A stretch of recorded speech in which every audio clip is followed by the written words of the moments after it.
Wahoo, hey, welcome to the Bike Lab today. So, you might remember in a previous video I told you guys that I got my hip replaced. So, what happened was one day I was riding along, just riding along. I was actually going pretty slow and I crossed a piece of concrete that was wet, off camber, brand new and slick. And it was just like being on ice. My front wheel went right out from under me and I fell down and couldn't stand back up. Ended up calling the ambulance. They took me to an ER. They took some x-rays and they said, "You're going to need surgery. Where do you want to be shipped?" Those aren't words that you ever want to hear. Anyway, they shipped me to an orthopedic hospital where they put a new hip in my body the next day. And I worked diligently on rehabbing that hip and went through a year with a goal of being able to do a double century on the single speed with hills a year after surgery, because if you really work hard at it, hip replacement will be about right in about a year. So that was my goal, and I met that goal. I was super excited.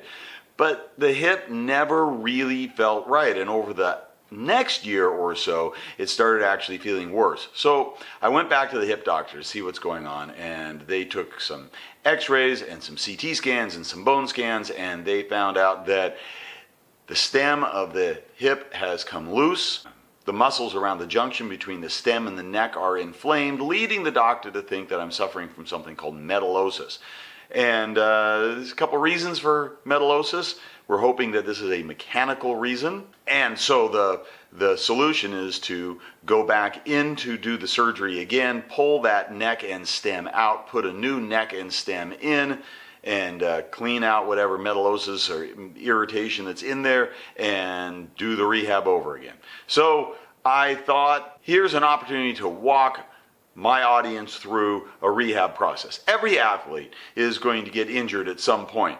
Whether you fall down or whether you have an overuse injury or something, every athlete is going to have an injury at some point, and you're going to have to rehab through that injury. So I'm going to have to rehab through an injury. I'm at day one, diagnosis. Between day one of diagnosis and about 2 weeks in when they're going to do the surgery on me, they want me to stay active, keep that hip nice and sound, continue doing PT kind of stuff. So I'll walk you guys through that and walk you guys all the way through the rehab, through the year, figure out what my goal is like I did last time. I'm going to create a goal and work myself towards that goal, and I'll keep you guys in the loop on that so that we'll have a series of videos following John's hip replacement rehab process. All right, so if you think that's going to be fun, subscribe, follow me, share this video, and we'll see you next time.